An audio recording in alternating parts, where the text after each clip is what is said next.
Welcome to Kyle Anthony's UFC Betting Show. I am Kyle Anthony, and welcome to the podcast. Welcome to the betting show for UFC on ESPN between Jan Błachowicz and Aleksandar Rakić. We're going to talk two plays, of course, the main event, and we're going to see how we do here, man. I really have some interesting things to talk about in both of the fights that I will be discussing today, so interested to hear your takes. And again, as always, man, I appreciate everybody liking, sharing, commenting, following me, subscribing. Follow me on Twitter at Kyle Anthony UFC, as well as here on YouTube.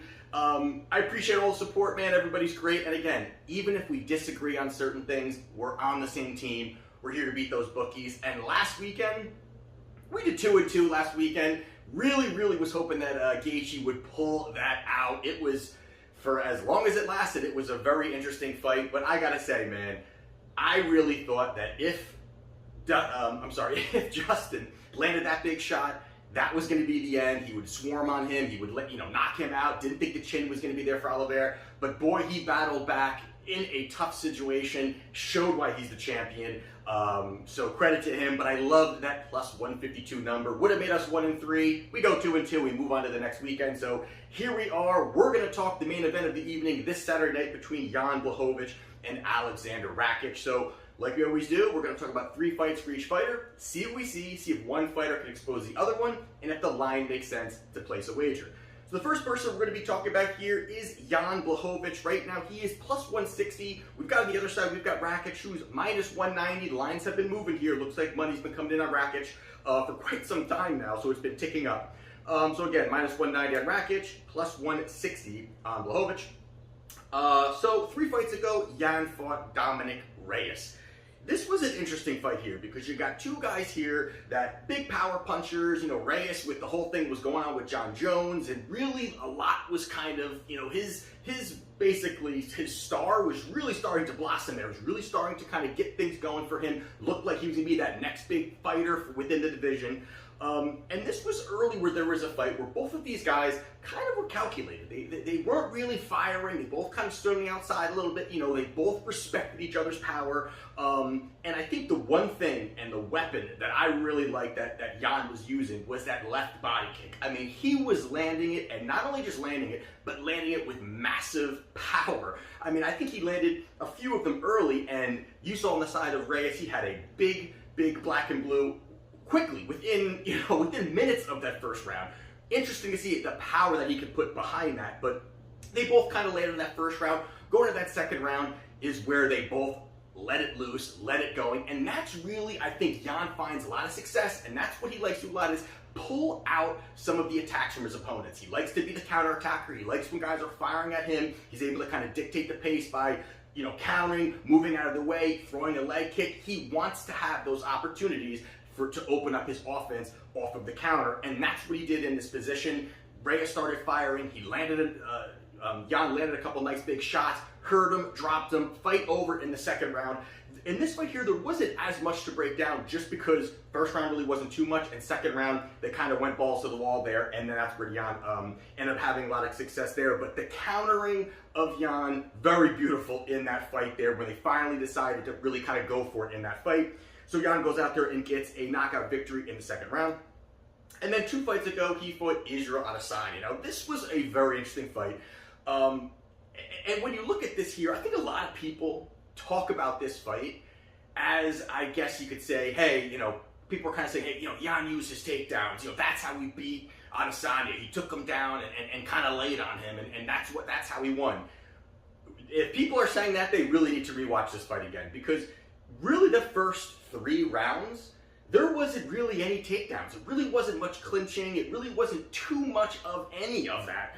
And the first 2 rounds, I gave it to Jan. I just rewatching it, kind of, okay, let me rescore this with an open mind. Let me rescore this fight. And Jan actually, I mean, even just kind of going back to, wow, man, I thought it was a lot closer. Jan looked great. I mean, the way that he was able to outstrike Israel Adesanya on the feet for the first 2 rounds. Third round, I think, was the one where I'd given it to Israel. But the first 2 rounds was clearly him.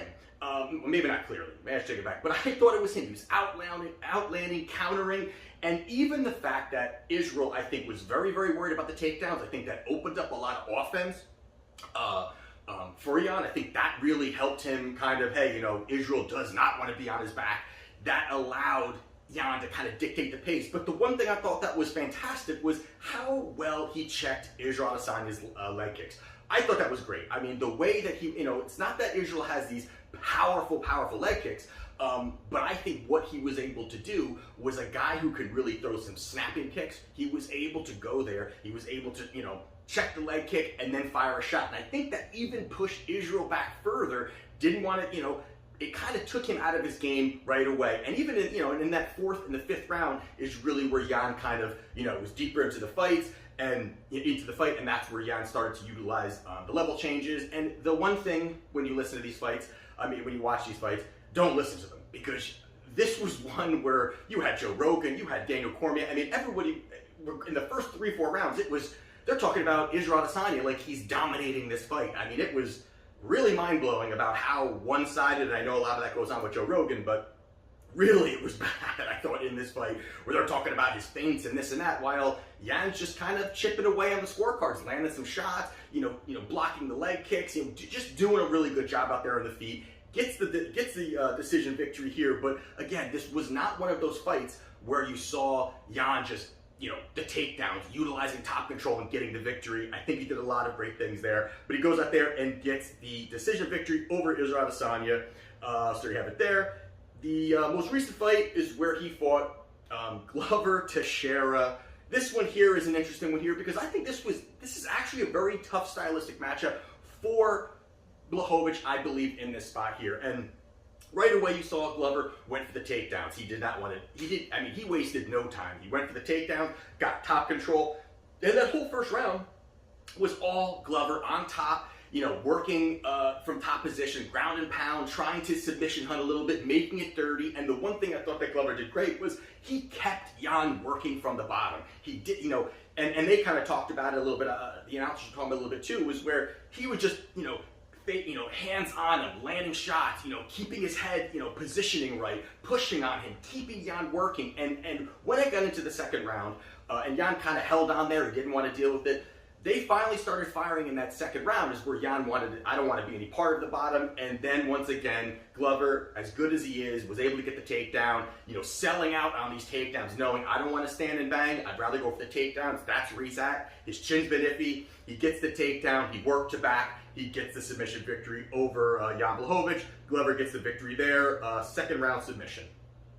On your side, we've got Rakić minus 190. 3 fights ago, he fought Volkan Ozdemir. Now, this was a fight where both of these guys traded heavy early. I mean, there were some big shots early. They were both trading, and Rakić was pushing forward. He was landing some shots. But the one spot here, and this is something we're going to talk about later, is the leg kicks. And really, Volkov had a lot of success with them. He was landing some nice shots, landing big shots there, and you could see early, I think it was that first round, where there was almost like you know, it was like a softball on his leg as he's kicking. And you could see that Rakić was very thrown off by that. And that allowed Volkov to kind of land a little bit and land a little bit. There were spots here again where Rakić is not a guy that sells out. He's not a guy that goes in and presses and fires big shots. He's done it before. You know, we've seen him, you know, he knocked out Jimmy Manuel, but again, everybody knocks out Jimmy Manuel. But this is a spot here where Volkov was just doing enough, and I think the leg kick really threw off Rakić. He wasn't able to really kind of dictate the pace as he normally is. It was a very close fight, not the most, you know, the first round was pretty interesting, and then after that it was kind of like pitter-patter shots, guys swinging and missing wildly. But pretty much there you did have Volkov, did get the decision victory. Very close fight though, but there you have it there. 2 fights ago, he fought Anthony Smith. This was one here where now Rakić, who does have great leg kicks, really utilized it early. He went in early, fired like 2 or 3, and I think by like the second or third one, Smith's leg was toast. I mean, he fell after one hard shot to the leg in that first round, and then after that, the second and third round, you could see Smith was in massive pain, could not really even kind of plant. Even when he threw a shot, I think it was a second or third round, he threw a shot and basically like fell to the ground, and Rakić just keeping top control. And that to me there, you know, it was a good performance for him. It shows he's got, you know, Rakić is a big guy for the division. He's got power. He's got strength. There's no doubt about that. He's definitely a plus athlete. He you know, has this ability. But in this year, he couldn't really display it as much, but he did enough. Smith was hurt. He utilized that, took advantage of it, capitalized, got the victory, ended up winning decision victory over Anthony Smith. So there you have it there. And then most recently, he fought Thiago Santos, and this is the Thiago Santos we all know that is not the same old Thiago Santos, the guy with the killer instinct, just goes in there, the guy with the hammer on his chest who goes nuts. Not that guy anymore. Still has the hammer on his chest, but not that guy anymore. And this was a spot here where it was minimal output for both guys. I mean, we've seen Thiago Santos just not really be active as he used to. He's really not willing to get hurt. He's really not willing, to get hit. After getting hurt against John Jones with his leg, and he battled through it. I mean, you know, tore his knee all up, and was still able to finish the fight and make it very, very competitive. Since then, he has really tailed off. And this was a spot here where there were spots where really I thought Rakić could have really went all in and really landed some big shots. And both of these guys, again, kind of pitter-pattering shots here and there. You know, maybe you see a big barrage from Rakić, and Thiago Santos kind of pivots out of the way, and it really was not that too much. It was just enough what Rakić was doing to get the victory. But the surprising part to me was later in this fight, where you pretty much saw Santos was not really active, not really seeking to get the finish, knew he was down 2 rounds, still wasn't looking to push, and Rakić played it safe. And I think that's what he does. He definitely plays it safe in certain spots we've seen, but he just the pressing, he really could have, I think, laid it on Santos in certain spots. Didn't. Either way, he did get a nice decision victory. He gets the win there. So there you have it there. So with that being said, now I think the first thing, and I kind of touched on it a little bit before, the biggest thing for me here is going to be the leg kicks. And you know, we know that's been a thread in a lot of fights here, where who's going to use them, who can use them, who fires them more. Obviously, it didn't work for Gaethje, but that obviously is a big weapon. But the biggest part of this is that Jan checks leg kicks exceptionally well. And I was so impressed by the last few fights that he's had, where he's been able to check them very comfortably. He is very, very tight when it comes to just defensive awareness, and when he's on his feet, he's very comfortable with that. What he's not comfortable with is when there's pressure, when there's somebody in his face pushing on him. Somebody like Glover, where there's somebody pushing on him, can't get space, there's too much going on, he's looking to defend the takedowns, he can't get his shots off, and I think that really puts Jan in very, very tough situations. We've got somebody like Rakić who does not check leg kicks. He fires them off at a very, very high, you know, as in strength-wise. I mean, he puts everything into them. But we have seen that he's very heavy on his front foot. That, to me, has shown where guys like Volkov are gonna fire those off. That was the path of how Volkov ended up getting that victory. Was pretty much from that. Now, he could have probably done a little bit more, but pretty much from that is how he got the victory. He hurt Rakić early. Rakić was not checking them at any point. And then you've got the other fights that just happened. Smith was on his back the entire time, and Thiago Santos hardly did anything. So we weren't able to see, is Rakić getting better at checking them? But the fact that his actual normal, comfortable stance is he's very heavy on that front foot is going to allow somebody like Jan, who loves to fire leg kicks and is also good at checking them, that's going to be an opening for him. I think that's really going to help him with kind of dictating the pace of this fight, where you've got a guy, Rakić, who is a little bit more lower volume, and that's the other part of this. The low volume of Rakić, I think, helps Jan also. I think that, again, we talked about it for a second there about Glover kind of pushing forward, level changes, pressing, you know, getting in his face, making it dirty.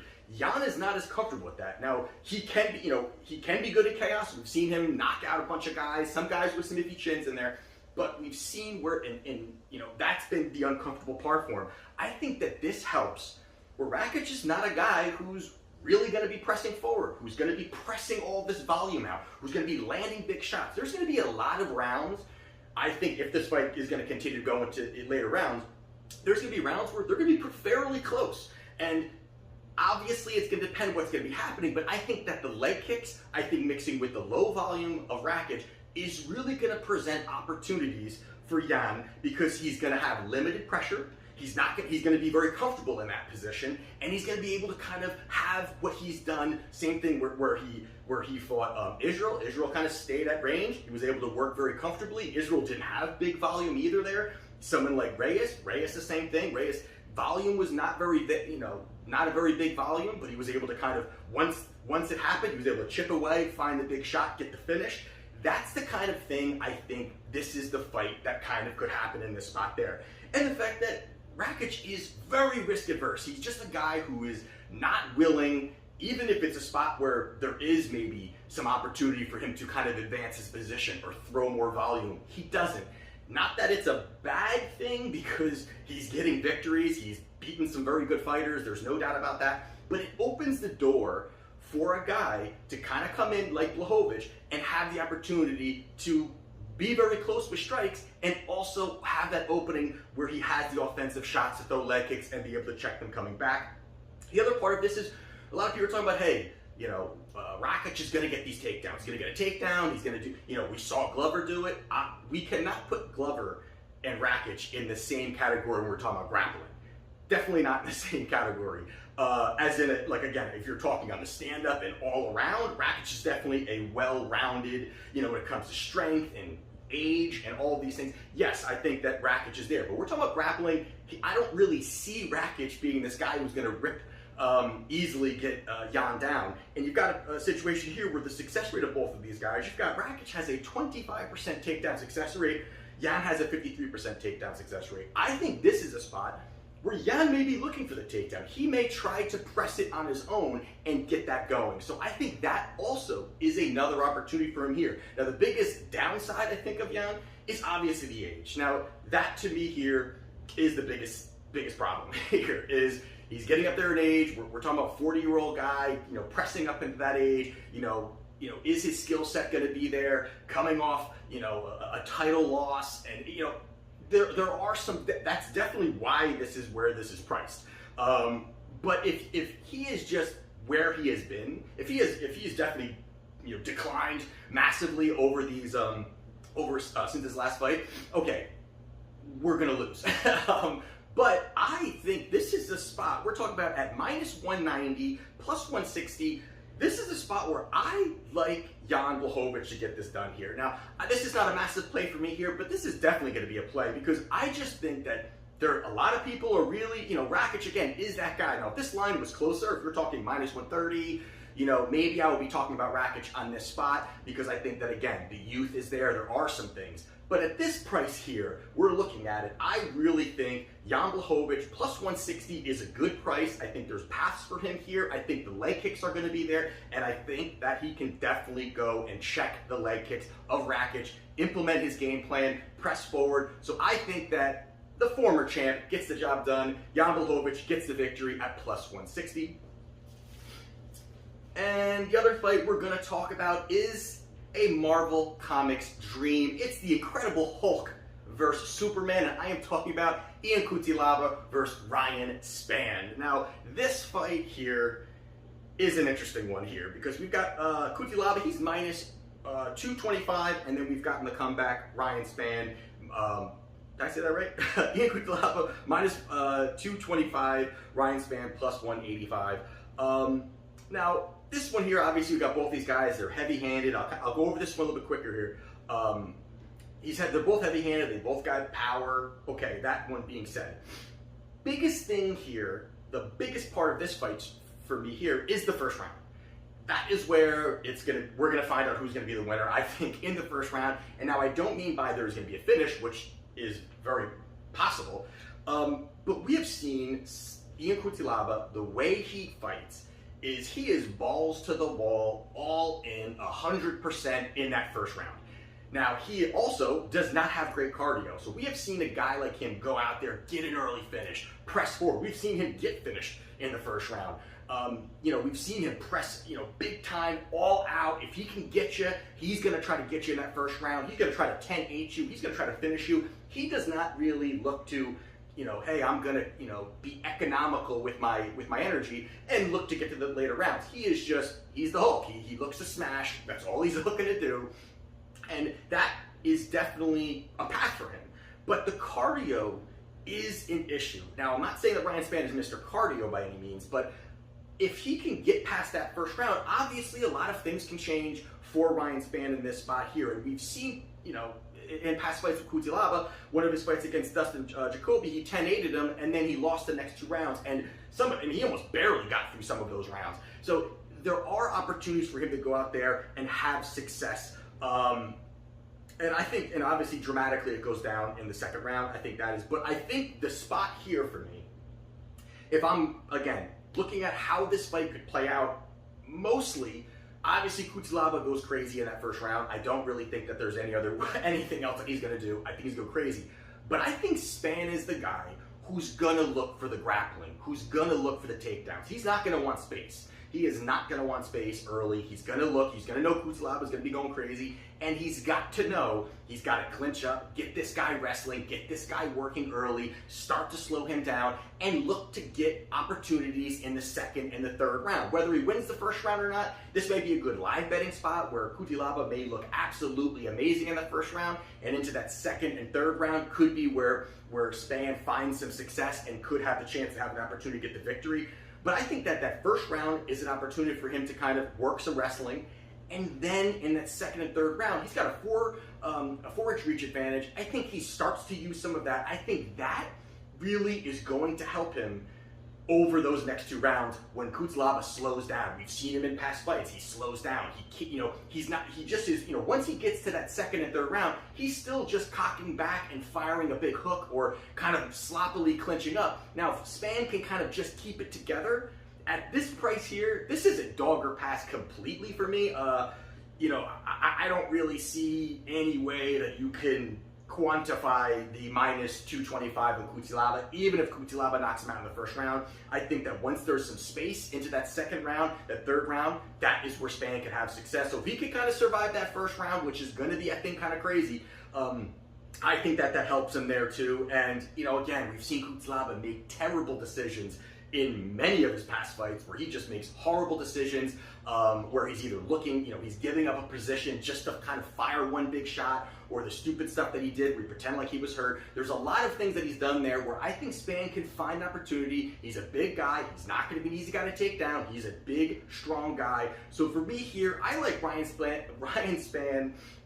plus 185. I think Ryan Spann plus 185 is a great spot here. I think he's got an opportunity to get the finish himself. I'm not willing to do that because I think it could get kind of crazy and he may just be able to kind of get on top of Cutelaba, work positioning. But either way, I do like Ryan Spann plus 185 to get the job done Saturday night.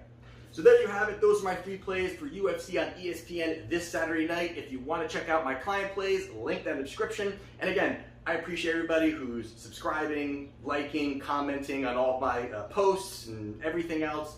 I appreciate it. Kind of helps that algorithm thing get going. So there you have it. We will see how we do on Saturday night. And this is Kyle Anthony's UFC Betting Show, and I'll see you next time.